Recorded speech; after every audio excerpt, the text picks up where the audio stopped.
nagsusumamo, ninanais banal na presensya mo. Inaasam na ika'y maranasan, O Diyos, puso ko'y katagpuin. Lumalapit, nagsusumamo, ninanais banal na presensya mo. Inaasam na ika'y maranasan, O Diyos, puso ko'y katagpuin. Ang pagmamahal mo ay walang katulad, sa buhay ko ay kailanman di nakulang. Ako'y namamangha sa'yong kadakilaan, itatanghal kita, O Diyos, ikaw lamang.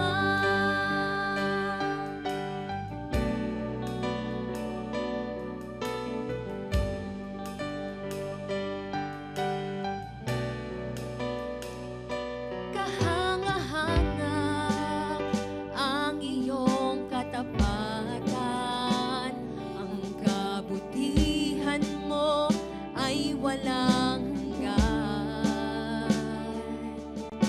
Ikaw, Jesus, ang matibay na sandigan, hindi ako bibiguin kailanpaman.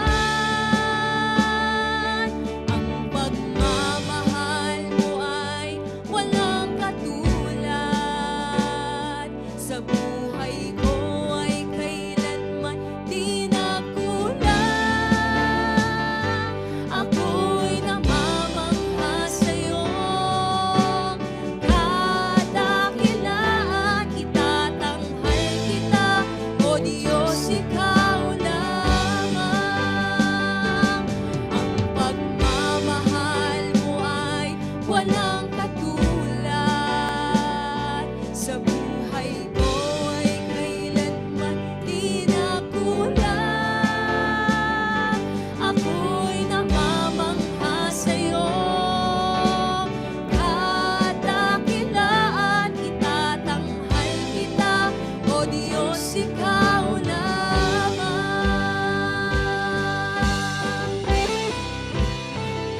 Oh, Jesus, ikaw lamang, ikaw ang sandigan.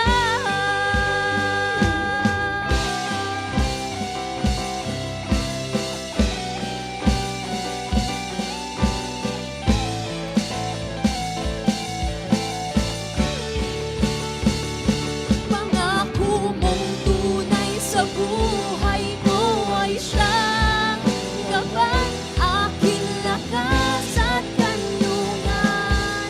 Simula't katapusan, ikaw ang daan at ang tangi kong kaligtasan. Walang ibang itataas, Jesus, ikaw lamang. Pangako mong tunay sa buhay ko ang siyang gabay, aking lakas at kanlungan. Simula't katapusan, ikaw ang daan at ang tangi kong kaligtasan. Walang ibang itataas, Jesus. Ang pagmamahal mo ay walang katulad, sa buhay ko ay kailanman di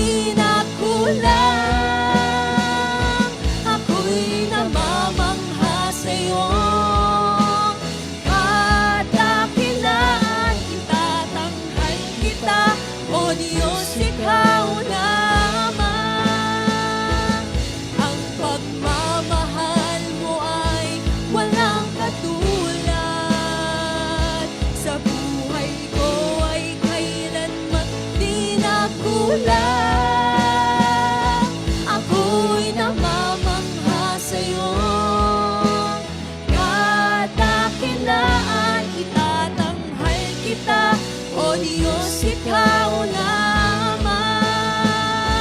Itatanghal kita, O Diyos, ikaw lamang. Itatanghal kita. Purihin po ang ating Panginoon.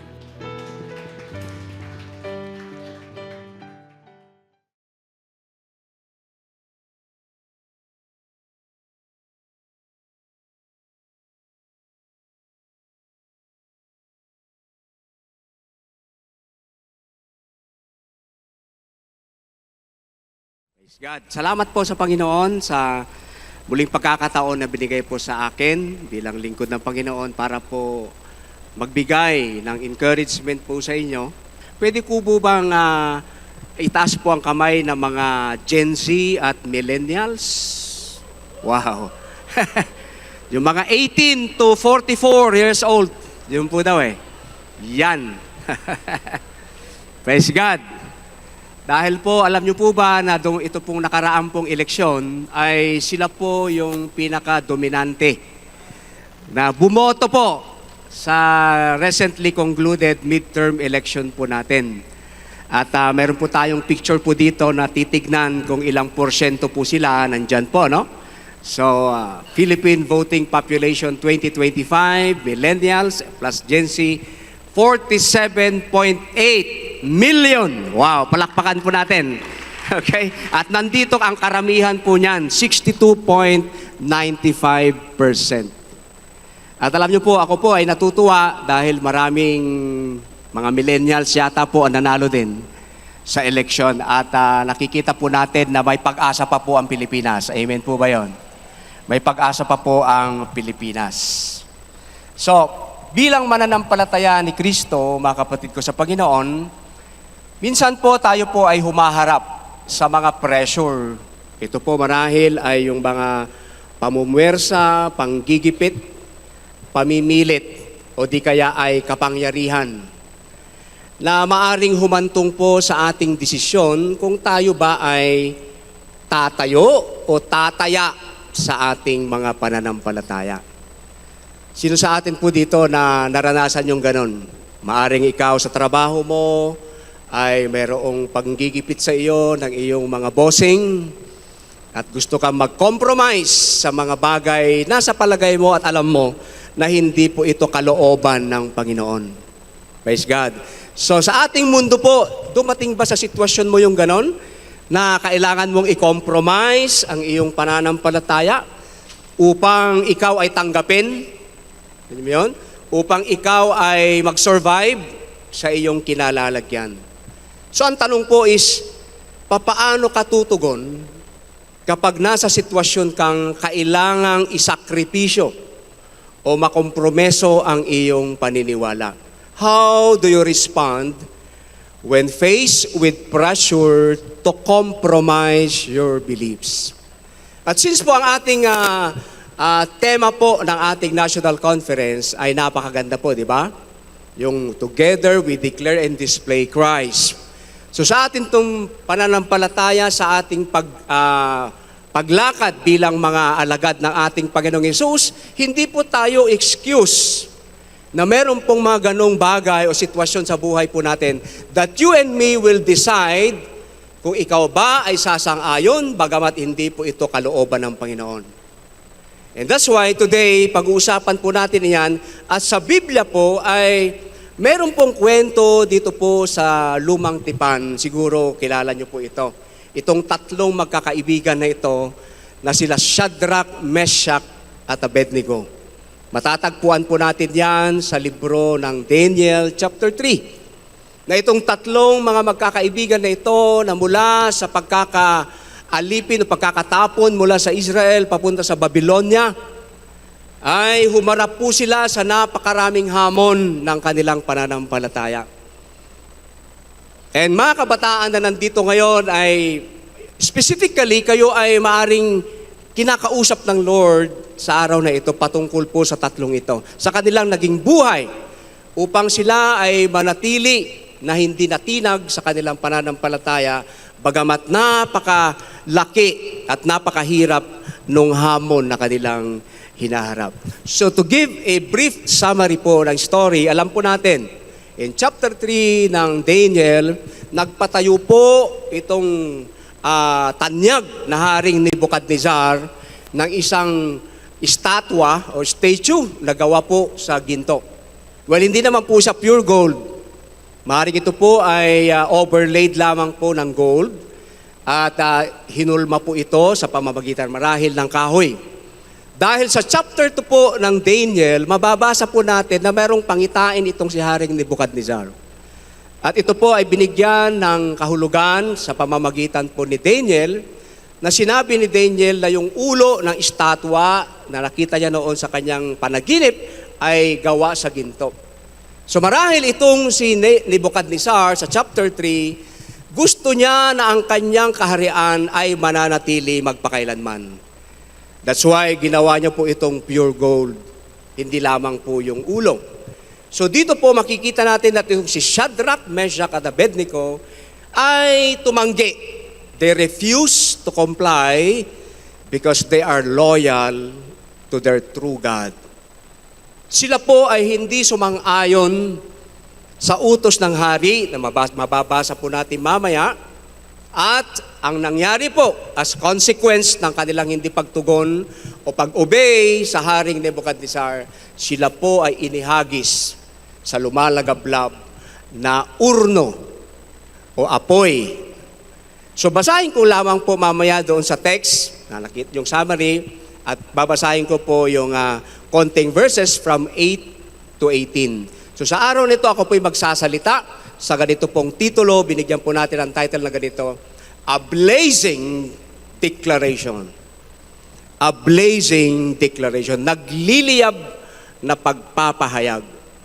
So makikita po natin sa story mamaya kung bakit yung kanilang declaration ay tunay nga po na isang naglalagablab na deklarasyon dahil po sa kanilang pananampalataya sa kanilang nag-iisang tunay na Diyos. Pwede ko po ba kayong hanyayahan na tayo po'y tumayo bilang paggalang sa salita ng Panginoon? Basahin ko lamang po at samahan niyo ako dito po sa Daniel chapter 3 verses 8 hanggang 18. Ganito po ang ating mababasa.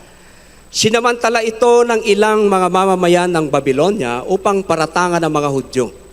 Sinabi nila kay Haring Nebuchadnezzar, "Mabuhay ang mahal na hari. Inuutos po ninyo na lumuhod at sumamba sa inyong rebultong ginto ang sino mang makarinig sa tugtog ng mga instrumento. At sino mang hindi sumunod ay ihahagis sa naglalagablab na pugon. Hindi po sumusunod sa utos ninyo sina Shadrach, Meshach at Abednego, ang mga Hudyong inalagay ninyo bilang mga tagapamahala sa Babylonia. Hindi po sila naglilingkod sa inyong Diyos, ni sumasamba sa ipinagawa ninyong rebultong ginto." Nagalit si Haring Nebuchadnezzar nang marinig ito at ipinatawag niya ang tatlong lalaki, kabataan po sila, at sinabi niya, "Shadrach, Meshach at Abednego, totoo bang hindi kayo naglilingkod sa aking mga Diyos ni sumasamba sa rebultong ginto na aking ipinagawa? Inuutos ko sa inyong lumuhod kayo at sumamba sa pinagawa kong rebulto sa sandaling marinig ninyo ang tunog ng mga instrumento. Kung hindi, ipahahagis ko kayo sa naglalagablab na pugon. Sa palagay ba ninyo'y may Diyos na makakapagligtas sa inyo mula sa aking kapangyarihan?" Sinabi nila Shadrach, Meshach at Abednego. Ito po yung kanilang declaration. "Mahal na Haring Nebuchadnezzar, wala po kaming masasabi sa inyo tungkol sa mga bagay na ito. Gawin ninyo kung iyan ang gusto nyo. Ang Diyos na aming pinaglilingkuran ang magliligtas sa amin sa naglalagablab na pugon at mula sa inyong kapangyarihan. Kung hindi man niya kami iligtas, hindi pa rin kami maglilingkod sa inyong mga Diyos ni sasamba sa rebultong ginto na ipinagawa ninyo." Panginoong Diyos, nabasa na po ang inyong mga salita.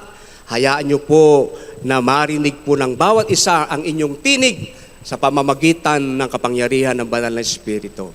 Ito po ang aming panalangin sa pangalan ni Jesus. Amen. Pwede na po tayo makaupo.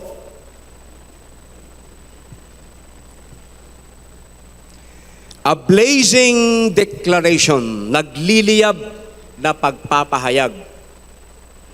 Tatlo pong bahagi ang gusto ko pong sabihin po sa inyo mga kapatid. Una po ay titignan po natin ang pananampalataya ng tatlong ito sa gitna po ng tinatawag na mga hamon at adversity, faith in the face of adversity.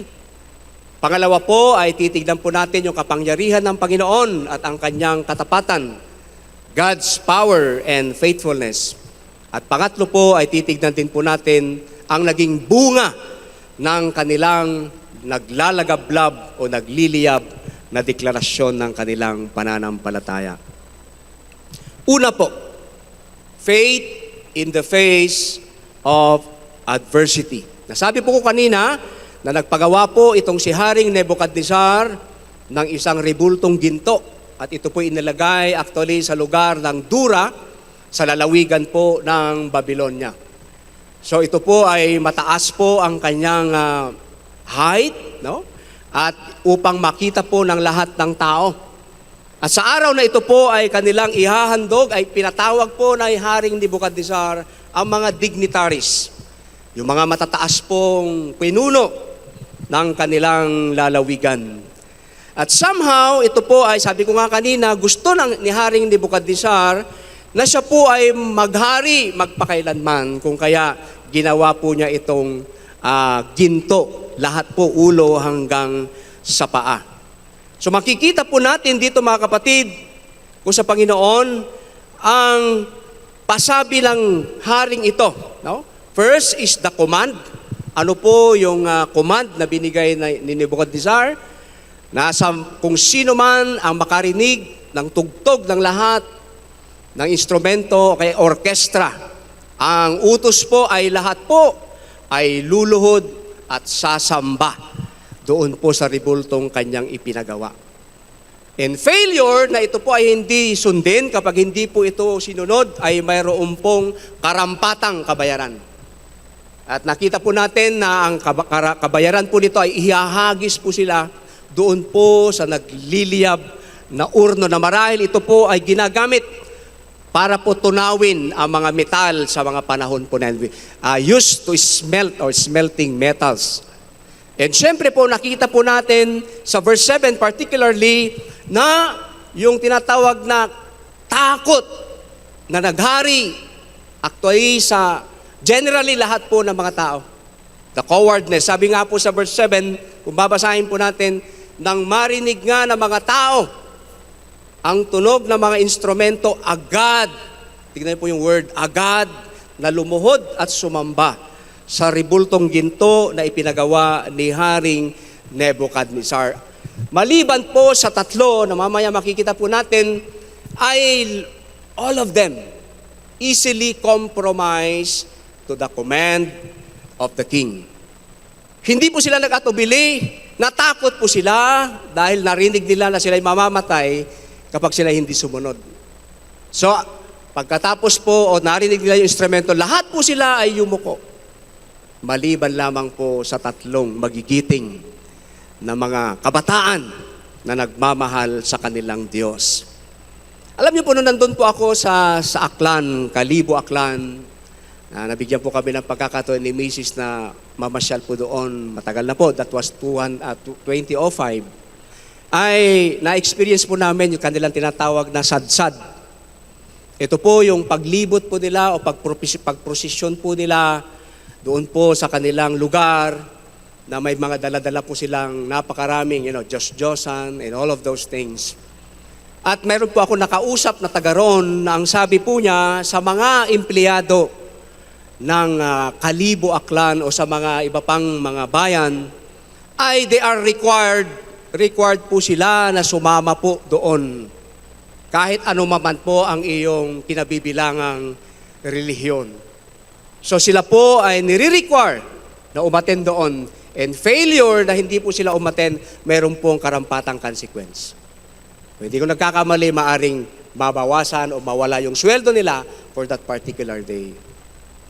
And kagaya po nila, marahil ganun din po sa atin. No? Mayroong mga ganung pagkakataon na wherein tayo po ay pinupuwersa, pinipilit para gawin ang isang bagay, pero hindi ito po'y labag sa ating pananampalataya. And sometimes kahit tayo po ay mananampalataya dahil sa takot, marahil dahil sa ikaw po ay nag-aalangan na may mangyari, maapektuhan na yung trabaho, marahil ilan sa mga mananampalataya is they will compromise. Sa aming bayan sa Binalonan po ngayon, this day, kung nakarating na po kayo sa Manawag, sino po nakarating sa Manawag? Dito, wala po, no? Ang Manawag po isang bayan sa Pangasinan. Kilalang kila po ito dahil ito po ang tinatawag na Little, sa Roma? Yeah, Little Vatican. Nandoon po si Apo Manawag, ang tawag nila. At na naghihimala. You know, napakarami mga tao all throughout the Philippines, pumupunta po doon. In this particular day sa aming bayan, ililibot po nila. No? May prosesyon pong mangyayari sa aming 24 barangays in Binalonan. At sabi na isang pastor na kasama ko doon, nakasama din sa barangay council, kinukuha kanilang tulong para tumulong para po sa prosesyon all throughout Binalonan with 24 barangays. And he is, of course, a pastor, a Christian. And alam po natin na katulad po nitong Shadrach, Meshach, at Abednego, they are in the same situation sa kanilang buhay. Na sila po ay inuobliga para po sambahin ang rebultong ipinatayo o pinagawa ni Haring Nebuchadnezzar. Alam niyo, I'm just wondering, nasa mga tao doon sa paligid ng rebulto o sa nasasakupan ng lugar na yon sa Babylonia, ilan kaya doon ang mga Israelita? Naisip niyo po ba, dahil si Shadrach, Meshach, and Abednego, sila ay nanggaling sa Israel at hindi lamang po sila ang mga kabataang kinuhang bihag patungo po sa Babylonia. There are other Israelites, young men or young people na dinala din po sa Babylonia. Remember in chapter 1, na inutos nga nung hari sa mga piniling mga kabataan mula sa Israel na sila'y mag-undergo ng isang training, no, sa Babylonia. Hindi ako nagkakamali, 3 taon sila magti-training. And in this particular event, naniniwala po ako sa akin lamang po ito. Marahil may mga Israelita din po doon, but sabi po ng Bible, nung marinig po ng mga tao, sila po ay agad-agad na lumuhod at sumamba sa ribultong pinagawa ni Haring Nebuchadnezzar. Sa konteksto po natin ngayon, it could be ilan sa kanila ang mga Kristiyano. But again, okay po, 3 lamang po sa panahon na ito kasi wala si Daniel. Dahil kung mayroon si Daniel, 4 po sila. Pero marahil wala po si Daniel dito, marahil nandun siya sa ibang lugar. Kung nandoon siya, kasama po siya doon. Because siya rin po ay nagmamahal sa kanyang Diyos na si Yahweh. So this time po sa atin, kung ganun po ang nangyari sa mga tao nito, agad-agad sila po'y sumamba at sila po ay nakikompormeso ang kanilang pananampalataya. Even nowadays, sometimes, meron po nangyayari na ganyan. We easily compromise our faith. Sa nagdaang halalan po, I believe, okay, tayo bilang mananampalataya, naririnig ko, may mga bigayan na malalaki, mayroon pong mga pumipila para po, you know what I mean. At sa amin po, rampant po yan. Sa Leyte, mas matindi pa pala. You see? But, if you are a Christian, kung ikaw po ay mananampalataya, na sinasabi mong sumusunod ka sa Panginoon, but sometimes, dahil po sa hirap ng buhay, ikaw ay Kristiyano, sayang din naman. Tama po. But, sa mata ng Diyos, we believe that is not right. Hindi po yun tama. Because sabi nga ni Bishop Junel Milan, iwaksi natin, di ba? Ang tawag doon, ang suhol iwaksi natin, maging asin po tayo sa mundong ibabaw. And this time, itong mga 3 ito, only 3 displayed the unwavering faith. tatlo lamang po sa mga tao na nakapalibot at nakarinig po doon sa tugtog. Sila lamang po ang hindi sumamba. At sabi po ng kanilang declaration, ulitin po natin, gawin na ninyo kung ayan ang gusto nyo. Sabi ni Shadrach, Meshach, and Abednego, ang Diyos na aming pinaglilingkuran ang magliligtas sa amin sa naglalagablab na pugon mula at mula sa inyong kapangyarihan.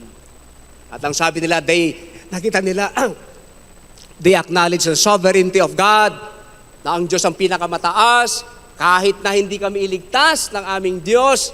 Gusto namin sabihin sa inyo, Hari, hindi pa rin kami sasamba at maglilingkod sa inyong mga Diyos. Mga kapatid, kumusta po tayo?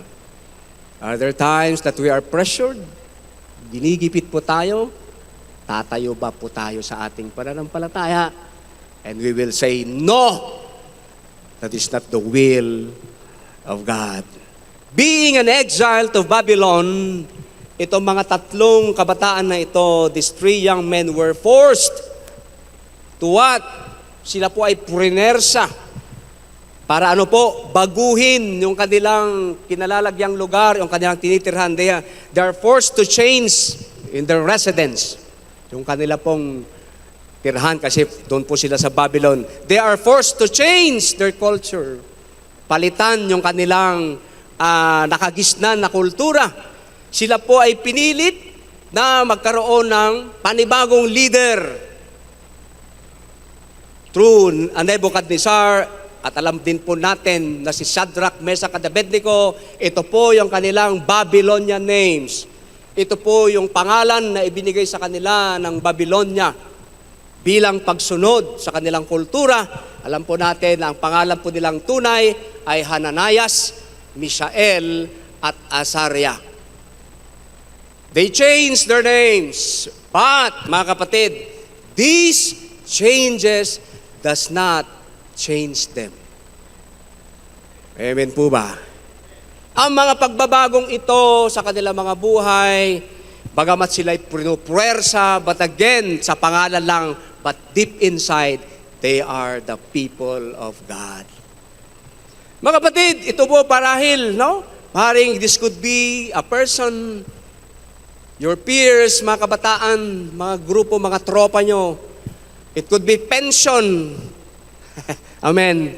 It could be your education, ang edukasyon mo, or worldly success. Lahat ng mga bagay na ito, marahil ay pwedeng umagaw sa ating pagsamba sa ating tunay na Diyos. But I encourage you, wag po nating bibitawan ang ating mga pananampalataya. Sabi nga natin, Sunday, for example, Sunday is non-negotiable. Sunday is for the Lord. Hindi natin pinagpapalit ang anumang activity when it comes to that day, special day para kay Lord. Ang yung devotion para kay Lord every day, na pagbabasa mo ng Biblia at pananalangin, ang pakikibahagi mo sa mga gawain para sa kaharian ng Panginoon, those things ay napakabangong samyo sa harapan ng Panginoon. Huwag po nating ipagpalit ito. Amen. Hallelujah. Pangalawa po, tignan po natin, God's power and faithfulness. Dahil po sa naglalagablab na deklarasyon ng pananampalataya nila Shadrach, Meshach, at Abednego, the one true God displayed and declared His awesome power. Dahil po sa maalab, nagliliyab na deklarasyon ng tatlong ito, ang nag-iisang tunay na Diyos, ipinamalas din po niya at idiniklara sa lahat ng mga attendees ng mga panahon na yon kung sino siya. Pinakita niya sa lahat na siya yung pinakamakapangyarihang Diyos. 2 beses ako po ay naka-witness kung papaano po i-cremate ang isang tao. Nakita ko po kung paano pala i-cremate ang isang tao. Nauna po yung aking auntie nung siya po'y namatay at we are witness. Nandun kami, nanunood po kami. At nakita ko kung paano po yung pugon na ito po ay nililiyaban na napakaraming tangke ng mga yung gas, petroleum gas, tawag din, yung mga LPG. At makikita mo po yung bangkay sa loob kasi may glass na halos tumatalon-talon po siya na nagbabaga habang ito po ay nililiyaban na napakalakas na apoy. Okay? Ganun po. At siguro nagkakamali, mga 2 oras, mahigit, ito po ay totally sunog na. At yung natitira na mga buo-buo, kukunin po nila yon, kakayurin po nila yon, at gigilingin po nila. At ilalagay po nila sa urn. Okay? 2 times nakawitness ako. Nandito po aking misis. Okay? Nung bumalik na po si Lord, ang kanyang daddy, ang aking biyanan. Ako rin po ang sumama para po sa niyang cremation. You can just imagine na itong 3 na ito sa kanilang hindi pagsunod ay hihahagis po sila doon at ang utos ng hari, pagbabasahin po natin dahil sa kanyang galit, 7 beses na pinainit yung urno para po sila ay walang ligtas sa kanilang pagkakahagis doon. But, makikita po natin the power of God, yung kapangyarihan po ng Diyos at yung kanyang katapatan. We get the feeling that prior to their statement, mayroon akong nabasa isang nagsabi na marahil ito pong si Nebuchadnezzar, bago pa man sabihin ng 3 na yon yung kanilang deklarasyon, maaring kinausap ni Nebuchadnezzar sila, no, na maayos. It could be a fatherly manner.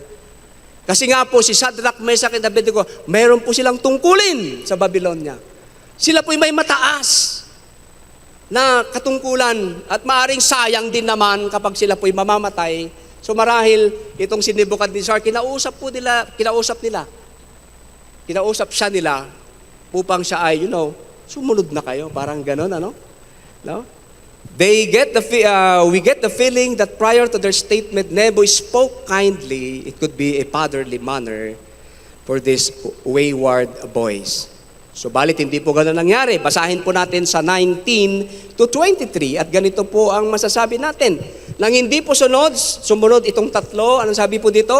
Namula ang mukha ni Haring Nebuchadnezzar sa tindi ng galit kina Shadrach, Meshach at Abednego. Kaya inuutos niyang painitin pa ng 7 ulit ang pugon. Inutusan din niya ang ilan sa mga pinakamalalakas niyang kawal, nagapusin sina Shadrach, Meshach at Abednego, at inihagis sa naglalagablab na apoy. Ginapos nga sila nang hindi na inalis ang damit, ang panloob at panlabas, turbante at iba pang nakasuot sa kanila. At inihagis sila sa naglalagablab na apoy. Dahil sa mahigpit na utos ng hari na patindihin ang init ng pugon, lumabas ang apoy. Kaya nasunog at namatay ang mga kawal na nagdala kina Shadrach, Meshach at Abednego. Wow! Samantala, nakagapos pa rin na bumagsak sa naglalagablab na apoy ang 3 kabataan. Ganun po yung nangyari. Sa tindi ng galit ni Haring Nebuchadnezzar, pinainit ng 7 beses, inihagis sa pamamagitan ng mga matitipulong kawal at bumagsak po sila. Pero nakita po natin dito ang kapangyarihan ng Panginoon. Sabi sa verse 23, samantalang nakagapos silang bumagsak at kung idediretso po natin sa 24 and 25, nagtaka at biglang napatindig si Haring Nebuchadnezzar at itinanong sa kanyang mga tagapayo, hindi ba 3 lamang ang inihagis sa apoy? Opo, kamahalan, sagot nila. Bakit 4 ang nakikita kong walang gapos na naglalakad sa gitna ng apoy nang hindi nasusunog at ang tingin ko sa ika-4 ay parang anak ng mga Diyos? Hello? Ipinakita ng Diyos ng malinaw yung kanyang kapangyarihan. Ang apoy po kapag ito'y naglalagablab, marahil hindi mo po makikita kapag meron pong itinapon doon sa gitna.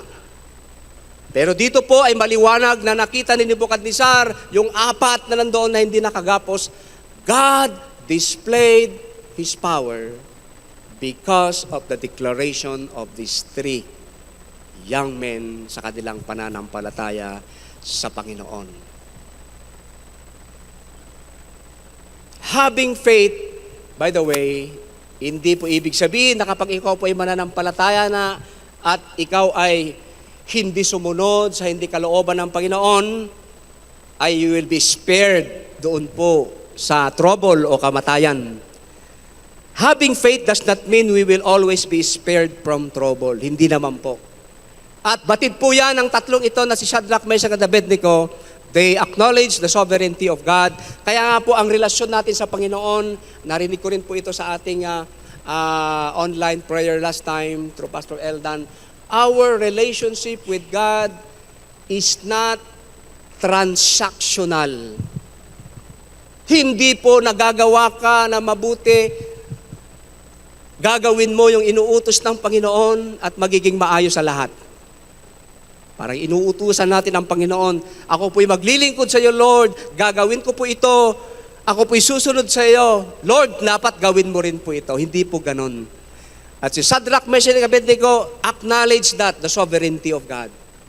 Kaya sabi nila, kahit na hindi kami iligtas ng aming Diyos, gusto pa rin po namin sabihin sa inyo, mahal na hari, hindi pa rin po kami susunod. So alam po nila, accepted po nila that God is sovereign.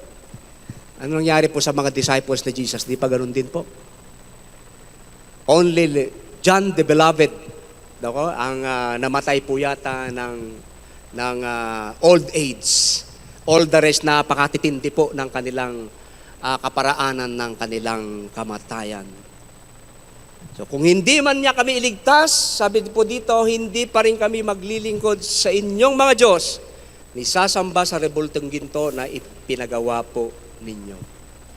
But this time, ladies and gentlemen, mga kapatid ko sa Panginoon, iniligtas po sila ng Diyos. Amen. Sige nga, palakpakan nga po atin ng Panginoon. Wala pong kapangyarihan na nagmumula sa tao ang pwedeng humadlang sa kapangyarihan ng Diyos. Amen. Pwede niya pong baguhin. At ito nga ang kanyang ginawa. The deepest source of amazement in this event is God's faithfulness to them. Ang mas matindi at mas malalim na kamanghaan, pinagmulan ng kamanghaan po dito is yung katapatan ng Diyos sa tatlong ito. Mga kapatid, declare who your God is, and He will declare who He is. Ideklara po natin kung sino po ang ating Diyos, at malamang sa malamang, idideklara rin ng Diyos kung sino siya. Amen. Pangatlo po, the product o bunga of a blazing declaration. Tatlong bagay, mga kapatid ko sa Panginoon, ang naging bunga ng masidhi o naglalagablab na deklarasyon ng tatlong ito. First, is that people could witness God's power and deliverance. Pwede na mga tao ay makita po nila ang kapangyarihan ng Diyos at ang kanyang pagliligtas. Pangalawa, that ang mga tao ay pwede lang masaksihan ang kamangha-mangha signs and wonders from God. At nakita din po natin ito.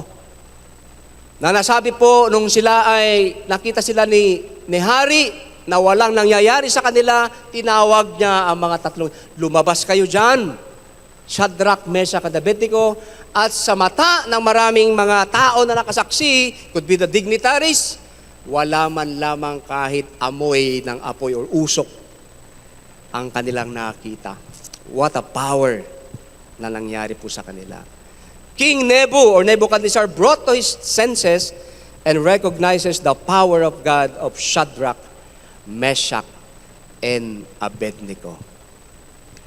Tinapatan na mga kabataang ito ang naglalagablab na apoy ng urno ng kanilang mas naglalagablab na pananampalataya sa tanging Diyos at Panginoon na kanilang sinasamba. Mga kapatid ko sa Panginoon, maging tapat po tayo sa Diyos higit sa sinuman. Amen po ba yan? Maging tapat po tayo sa ating Diyos higit sa sinuman. Maging tapat sa gitna ng kagipitan, kahirapan, maging sa bingit ng kamatayan. Na ito nga po yung ginawa po ng mga tatlong ito. Mga kapatid ko sa Panginoon, tayo po ba ay tataya o tatayo alang-alang sa pananampalataya sa atin ng Panginoon? Pwede bang say amen? Tumaya ka, tumayo ka sa iyong pananampalataya dahil ang Diyos kasama po, kapatid. Hindi lugi ang Kristiyanong nananatili ang kanyang pananampalataya. Ulitin ko po yun, hindi lugi ang Kristiyanong nananatili sa kanyang pananampalataya sa Panginoon. And last verse, sabi po niya dyan sa 30, at sina Shadrach, Meshach, at Abednego ay ano po, itinaas niya sa tungkulin sa lalawigan ng Babylonia. Kapatid, hindi ka lugi kapag tumatayo ka sa iyong pananampalataya. Hindi ka lugi kapag dinideklara mo ang pananampalataya maging sino man po ang iyong kaharap. Dahil ang Diyos, tinitignan niya ang ating katapatan. Itong tatlo na ito, hindi man po nabanggit ang kanilang pangalan sa libro po ng mga heroes of faith sa Hebrew chapter 11. Mababasa po natin na nandoon po sila. Maaring nabasa nyo na po ito. Hebrews chapter 11, 33 to 34. Sabi po niya ng ganito, dahil sa pananampalataya, nagwagi sila laban sa kaharian, nagpatupad ng katarungan, at nagkamit ng mga ipinangako ng Diyos na paamo nila ang mga leon. It could be, yun po si Daniel. At ang kasunod sa 34, napatay ang naglalagablab na apoy. Marahil sila po ito. Sila Shadrach, Meshach, at Abednego. Because of their blazing declaration and display of faith, kasama sila sa mga heroes of faith. Mga kapatid po sa Panginoon, a blazing declaration, especially kanyo po mga kabataan, the next generation, na kayo po yung mas marami halos sa lahat po ng iglesia, merong kayong papel, malaking papel, maging sa amin din po. Meron po tayong malaking papel na gagawin para po sa patuloy na paglalaganap ng mabuting balita ng kaligtasan ng Panginoon. With that, ladies and gentlemen, maraming salamat po.